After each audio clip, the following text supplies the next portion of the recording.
Thank you. Welcome to this press conference, this global press conference for Marvel's Thor: The Dark World. Please welcome the producer of Thor: The Dark World, Mr. Kevin Feige. The stars of Thor: The Dark World, Mr. Christopher Eccleston, Natalie Portman, Chris Hemsworth, Tom Hiddleston, Kat Dennings, and director Alan Taylor.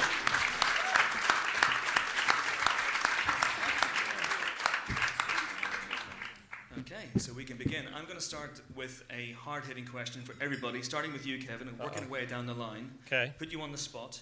Are you Team Thor or Team Loki? What's your preference? Oh boy. Who am I sitting closest to? I'm Team Malekith.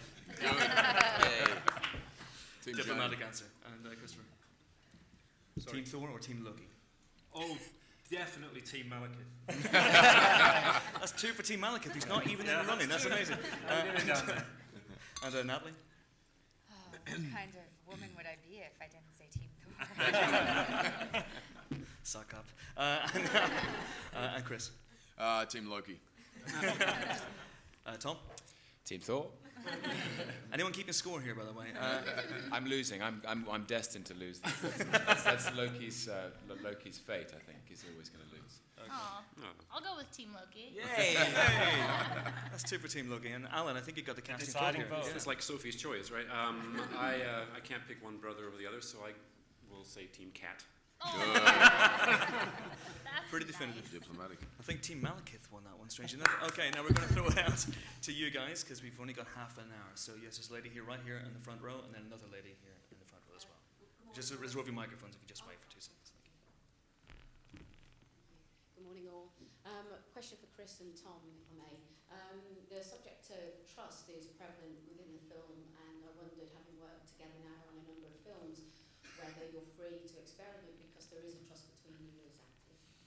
Sure. I mean, there's certainly a shorthand we have from, having this been the third film we've shot together now, and you don't spend a chunk of your shooting time getting to know one another. You know, we are able to pick up where we left off and have developed a great friendship along the way. And I don't know, from the beginning, we were lucky. We just had a chemistry in the same kind of enthusiasm, and that's the relationship I look forward to, because really delving into every time is being able to ask the questions that Thor and Loki haven't really had the acute focus to do so yet. And this instance was, that was the great opportunity we had. I love you, man. I love you. It's absolutely true. From the beginning of Kenneth Branagh's Thor all the way through Joss Whedon's Avengers and into Alan's Dark World. It has been an amazing adventure for both of us, and the two characters define each other and need each other, and all acting is about what happens in the space between people, and the more you trust each other, the deeper you can go. And when I'm on set with Chris, whatever he serves, I'll return, and he'll return it back, and that is the joy of it for me. Thank you. There's a lady here in the front row. Thank you. Hi. Another theme in this is that of sibling rivalry. Now, because you've got two brothers, and I just wondered whether you drew on your relationship with them to inform your interactions with Loki. And also, as they're both actors, do you find that there's a lot of competition between the Hemsworth brothers? Neither of them have attempted to take over the universe just yet, but I think I'd have the same reaction if they did. We're competitive as siblings are in kind of everything from sport and backyard cricket, football, surfing, to who's controlling the remote control, watching TV. This industry, not so much. I think we, or certainly all three of us, understand the sort of frailty and inconsistency of, the work, and we help each other with auditions and always have, and whatever scripts we're working on, and you're not in direct competition anyway, and it's more of a kind of team effort with this than anything else. And what about your using the relationship as part of your... Sorry? Yeah, sure. Oh, look, one of the scenes where they're, in the spaceship sort of exiting Asgard, that Tom and I were pretty insistent on saying, no, this has got to feel like, when you're in the back seat with your siblings, and we couldn't get 100 meters down the road before the three of us would be like, "Get off me! Don't touch me! Go this way, do this." And that kind of certainly played into that scene, and a lot of the stuff. You understand what it's like to have that kind of love-hate sort of thing, and you do anything for them, but at the same time, the simplest things can annoy you, and I certainly try and draw from whatever experiences I've been through, or can empathise with frustration towards one's sibling. Fantastic. Was that question also for Tom, by the way? It was? It was, okay. Well, I have two sisters, and so it's slightly different, I suppose, a different dynamic. They have long hair though, like Thor. They do. Long blonde hair, both of them. Yeah, I mean, I suppose the thing about siblings is they know you. They know you better than anyone, and there's that thing of always being bound together by your history is it's kind of something. There's something very honest about the interaction that you can't lie in front of your siblings. And I love in this film. I love that Thor is able to demand from Loki that he play his hand. Loki's someone who's constantly in control. He'll never show you how he really feels, and the only person who gets close to it is Thor, and that seems very true of sibling relationships. I absolutely second the spaceship scene.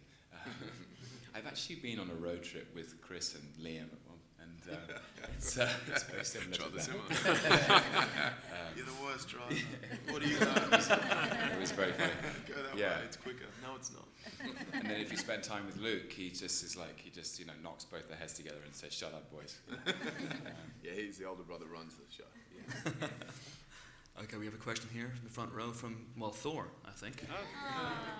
Hey.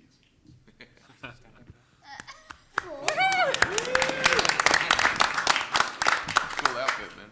Thor, are you actually brothers with Loki? In real life? No, well, I wish we were. Question. In the film, we do actually have different parents, and Loki was adopted into the Asgardian family. But we love one another like brothers. Yeah. Okay. Thank you, Thor.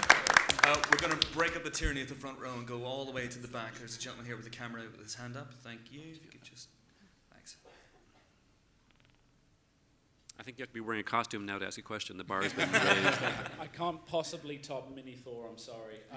Guys, my question, first of all, to Natalie. Obviously, in the first film, Jane was very much a spectator, whereas this time she's right in the middle of Thor's world. I wonder if that was part of what excited you about the prospect of coming back. And I guess for Chris and Tom, how nice was it for you to this time have a very beautiful third wheel to your dynamic?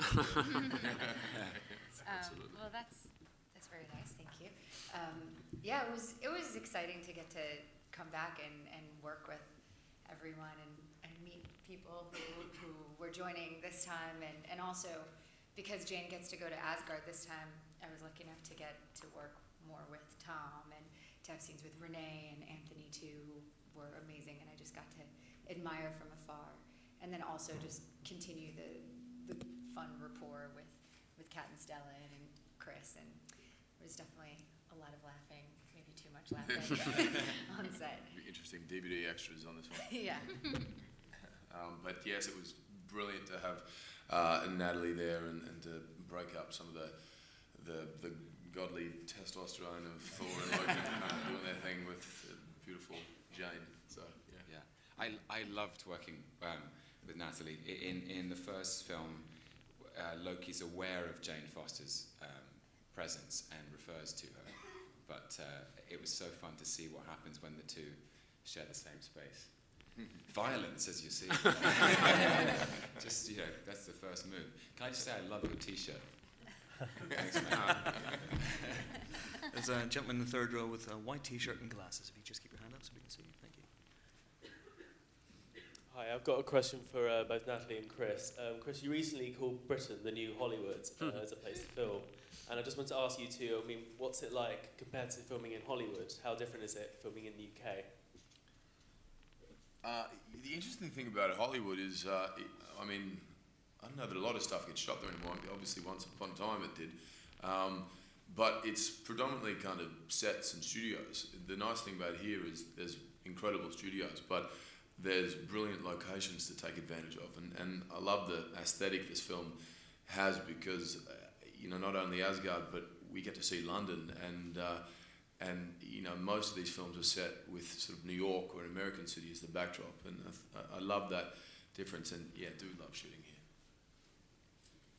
Yeah, I would echo Chris in that it's hard to compare because we don't really shoot in Hollywood at all. I love working here though, and I'm envious of British actors and British crews because American and I guess Australian actors too, we end up like gypsies, from movie to movie or moving cities all the time, and you can really have such a fulfilling, wonderful, rich career doing between the theater, the TV here, and the film all in London. It's pretty cool to get to live and work in the same place. Yeah. I just want to bring Kevin in on that actually because Marvel have used London a lot, are going to use London a lot in the future. What's it about London that's so great for your studio? Well, it's no secret that there's a very good tax incentive which lures the studios here. I don't want to pretend that's not the case, but what keeps us here and what keeps us coming back are the amazing crews, which is unbelievable. We're starting our 4th film next year at Shepperton, and it's been an amazing experience, all 4 of them. Fantastic. And the third row, let's stay with the lady beside the gentleman with the glasses. Thank you. It's a message, for Tom. If Comic-Con's anything to go by and people really love Loki, what do you think it is about Loki that people seem to really love kind of more over Thor? Oh, whoa. Wow. Where's the guy in the costume? Yeah. Several more years of brotherly therapy to follow. Yeah, Can I tell you what I love about Loki? Because we've been talking about this all morning, and it's very hard to. You have a go as well, but I don't know that it was ever the plan to have Loki in this many films, but purely to do with everything that Tom brought to the table in the first one, and how incredible he was, and the mixture of strength and villainous and mischief and vulnerability. Which is such an access point. You can immediately kind of empathize with this misunderstood guy. Is why we kept, am I correct, Kevin? Why he kept bringing him back into every film. Like, I don't know that was ever the plan, but I mean, my hat goes off to Tom, and I think he's done such an incredible job in every film, and hopefully we can keep sneaking him in more somewhere. I love you, man. I wanted to say in response to the second part, I think Loki is defined by Thor. He's defined in opposition to him. That they are yin and yang. They are the sort of the sun and the moon. That the whole point of them is that they are in opposition, and the whole sort of the popularity of the character has been such an amazing surprise. I'd never expected it in my wildest dreams. I don't know. I found him a fascinating prospect because he's a mixture of playfulness and charm and mischief. That's his moniker. He's the god of mischief. So there's a playfulness to him, but he's such a broken character. He's grief-stricken and bitter and jealous and angry and lonely and proud. And so the cocktail of all of his kind of psychological damage and his playfulness as an actor is just a really interesting thing to inhabit. And by the way, you are the only Thor. Now that guy. That guy over there. Oh. Another. Someone's phone there. Bye-bye. Free phones up here. There's a gent here in the front row with a white shirt. If you could just bring the mic to him.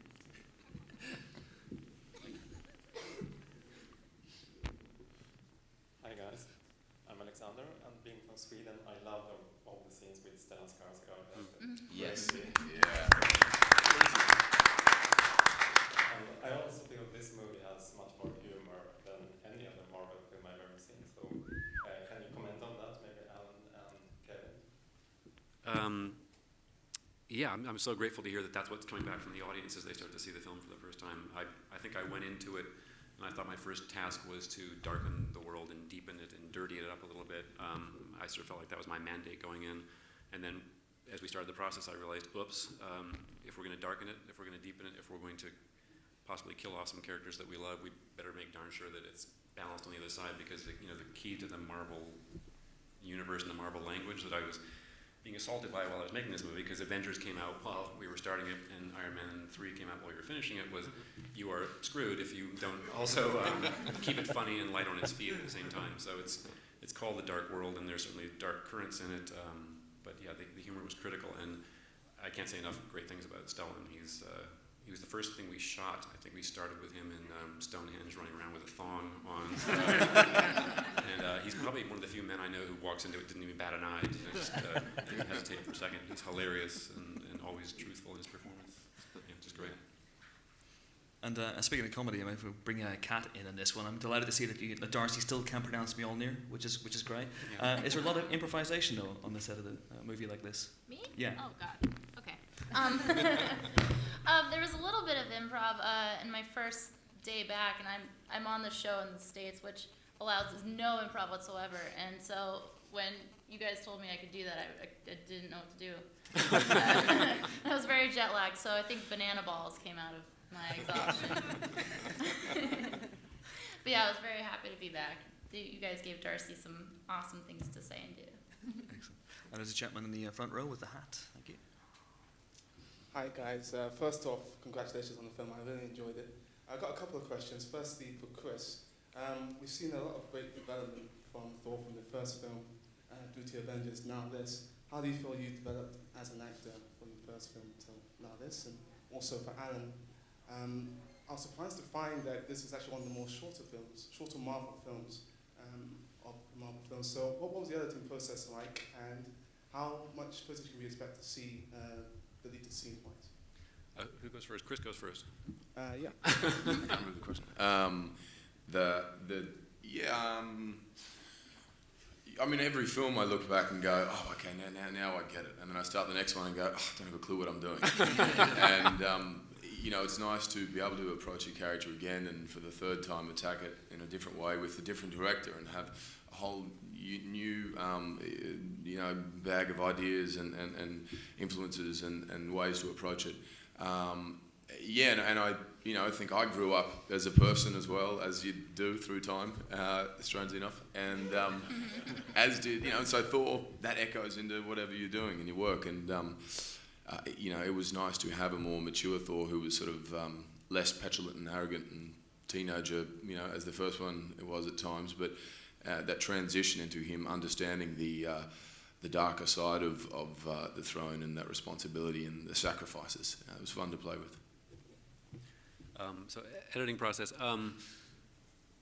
There's so many obligations to a movie like this. As I said before, it has to be dark and emotionally engaging. It also has to be funny and constantly earn its sort of entertainment value. And part of that process is condensing and tightening and making it roll along as quickly as it can, so that it is as fun and a ride as it can be. So naturally, some things fall out that you wish didn't fall out. Some things dear to my heart that I love. Chris Eccleston and I were talking about some things that we really savored that had to fall away. I'd be really grateful if some of those appear on a DVD or a Blu-ray at some point. I think they will. I think there's about maybe 10, 12 minutes of footage on the Blu-ray. Oh, that's great. That's fantastic. There was some rumor going around.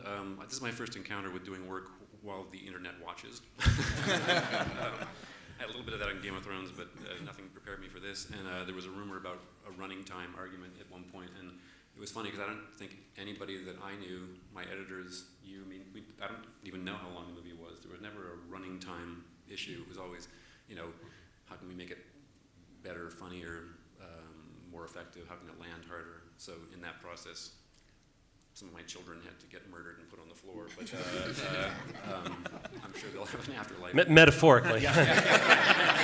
Yes, thanks. Kevin, let them go home eventually. My real children. Okay, there's a gentleman in the second row just behind you. If you could just pass the mic back, thank you. Sorry, Kevin, for the T-shirt. I do come in peace. What? He's got a Superman T-shirt yeah, on. maybe DC and Marvel will make friends. A fantastic film, guys. Genuine fan of all your works, not to be a little sucky. The film is fantastic. My question is, in terms of the tone, the Marvel Cinematic Universe is kind of matching the comics, is getting more fantastic, more out there. I wonder if the humour was a way of trying to ground some of that to make it palatable, and in the other sense, as the actors, as the cast, as the world is getting more fantastical and things are becoming more strange, what did you find to hook yourself as actors into grounding your performances and trying to stay true to your characters? Humor is definitely the key. Yeah, we've got spaceships in this movie and other planets in this movie, and we have found that humor is an amazing way to get the audience to sort of just embrace and accept all of those worlds and all that craziness and all these costumes. It's worked well for us going back to the first Iron Man film. And in terms of grounding your performances, I'll start with Christopher and work our way down, please.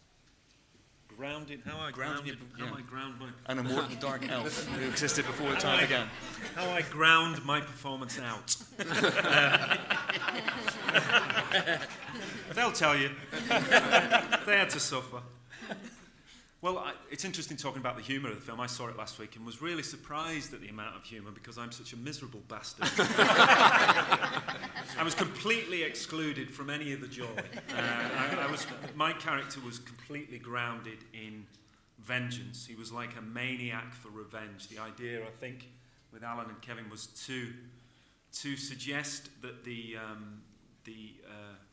Dark Elves were as ancient a race as the Asgardians and had a history, which is why we gave them a language, and had a culture, but most of all they had a grudge, which they had slept on for millions of years. What's interesting about the film is it does have a variety of tones, and myself and Ada Worley, who unfortunately is not here, who played Algrim and Curse, our job was to bring the threat and the menace and the jeopardy, so we ground it in bitterness. Well, you said earlier that you had to get up at 3 a.m. to put your costume on, and you were so bitter and angry by the time that was over that you just carried that on. Yeah. My makeup call was about 3 o'clock. I was in the chair about 4 o'clock, 10 o'clock I hit the set, so I was not a happy elf. And Natalie? Yeah, the humor, I think also the fact that the characters are going through, even though they're traveling between realms or going through things that we can all relate to, you know, for myself playing a woman who the guy didn't call back and disappeared, and there's a long distance thing going on, and then when it works out she meets the parents, you know, those are all things that obviously most women can relate to, and of course I'm the mortal among the gods and villains near me, so I guess that's naturally more grounded, but a lot of the issues they had us dealing with were human. I mean, even the brothers, I feel like that's so relatable as humans.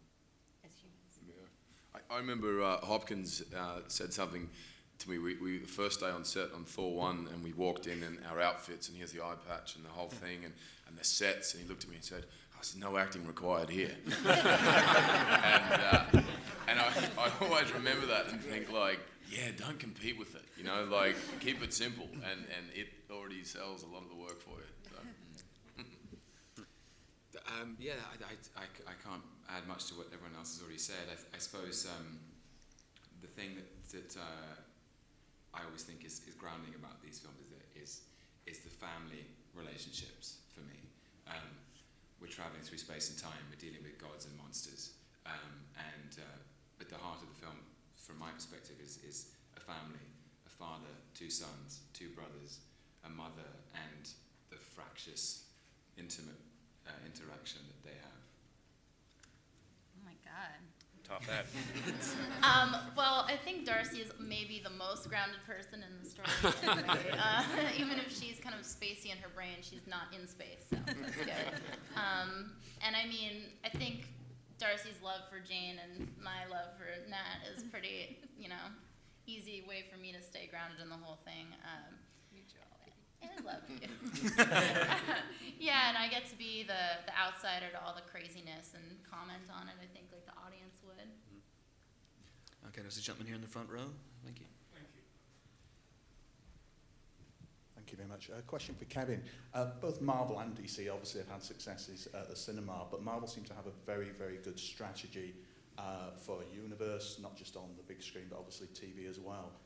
How coordinated is that, and how far ahead are you looking? I know there's talk about more TV series after S.H.I.E.L.D., more phases in the cinema. How is it effectively, one package you're looking at, and clockwork, as it were? For the most part, it is. We're a very tight-knit group at the studio, so all the movies are very, very coordinated. And we have them announced through the end of 2015, but are planning as far out as 2017. And sometime next year we'll announce what those films are for 16 and 17. The TV division is up and running now, and Agents of S.H.I.E.L.D. obviously was their first series. I know they'd love to bring more things to the TV screen. I'm not sure exactly what or when that will be. And in terms of S.H.I.E.L.D., yes, they sort of cue off of what's happening in the movies and occasionally check in with us and go, would it be okay if we play with this the last bet? So it is quite coordinated, but it's, again, such a small group, it doesn't feel like an overwhelming task. It's just a heck of a lot of fun. There's a gentleman in the third row with a grey sweatshirt. You just pass the microphone back, or just yell really loudly. There's a question for Natalie. I believe your mum keeps a scrapbook of photos that she allows out on set for such eventualities, and all these shots in the flat scene are you through the ages. Do you wish that scrapbook would go away, or as someone who can look at themselves on DVD age 10, are you sort of not worried about your old image? Yeah, I guess the funny thing is that it is, I think, the same set of photos that she always lends out for every movie I've done for the past 20 years. So there's a lot of characters that shouldn't have the same experiences and family photos, but do. Hopefully they're, more background if people aren't really focusing on them. But yeah, all sorts of different people have been like photoshopped into them, There's some interesting ones of like me and Tobey Maguire from when I'm young, and but not real, of course, photoshopped. And, various different people I've worked with. Thank you. The fifth row, please, with the gentleman with the glasses. Thank you. Chris did actually touch on this a little bit earlier, but I'm interested because, people say conflict is drama. Malekith is the antagonist here, but we keep talking still about the brothers and the romantic dynamic. What's really the dynamic with Malekith, and what's it mean? What's the point of that storyline here, do you all think? This Chris or that Chris? You, Chris. Oh, okay. What is the point of my story? I mean that in the best possible way. That's what I said to my agent. That's what I said to Kevin.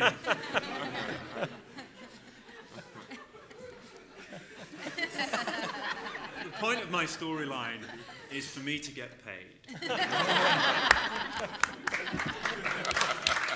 Point of my storyline, I'm repeating myself slightly, it's vengeance. He is a maniac for vengeance. There were some scenes which, for understandable reasons, didn't make the final cut, which explain a bit of a backstory between me, my ancestors, and Bor, who is Odin's father. But basically the Dark Elves, before the Big Bang, centuries and centuries ago, were humiliated in defeat and ground into the dirt by Odin. And Malekith has slept on that. And the theme of that element is vengeance, really. And as we know, as somebody said, let he who seeks vengeance be careful to dig two graves, because it's a pointless exercise. That's it. My job was to bring a dark element, the dark world. The dark elves are seeking to turn the light into darkness. It's really that simple. And that classic, if you like. And we needed that in a movie where our villain from Avengers, we wanted to play in a slightly more ambiguous way. And in order to do that, we needed somebody who could drive the entire storyline and give Thor a reason to have something to fight against. And we're all jumping in on this one. Malekith is a purist. He's a fundamentalist. He's a zealot. One of the major themes in the movie for me is something that most of our characters have to confront in one way or another. And it was a theme that was expressed very clearly by Malekith in the scene that you will find on your Blu-ray, where he's confronting Odin and he says, you have to ask yourself, as I once did, what are you willing to sacrifice for what you believe? And every character goes through a turning point like that in the movie, and Malekith is the kind of guy who would sacrifice anything for principle, and we've seen him do it, and Thor learns a difficult version of that and decides to go a different way. Okay, time for the very last question. This lady in the front row, thank you. I was wondering for Tom and Chris, I mean, Malekith is the main enemy in this, so Loki, although he's seen as the enemy, he's not the main antagonist. So I was wondering, deep down, do you think Loki is really evil, or is it just a jealous facade on the outside? It's a question that I've asked myself 3 times.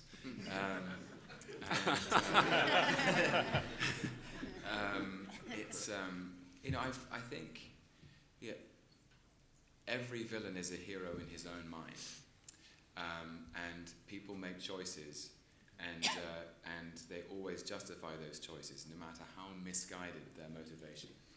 And the great privilege and thrill for me to play this character across 3 films is that he didn't start out that way, and the storyline, the narrative that was afforded to me in the very first film, this idea of a young prince who was brought up believing in his right to a throne, his inheritance of his Asgardian inheritance, that this whole story was a lie, that he was adopted and left to die on a frozen rock, and that essentially is what breaks his heart, and all of his villainy, all of his bad guy credentials come from something deeply vulnerable, and that's a gift, because it means across Thor, across Avengers, across the Dark World, that I can play a dynamic with Chris and with Anthony Hopkins and Rene Russo, which is, to what extent is he redeemable?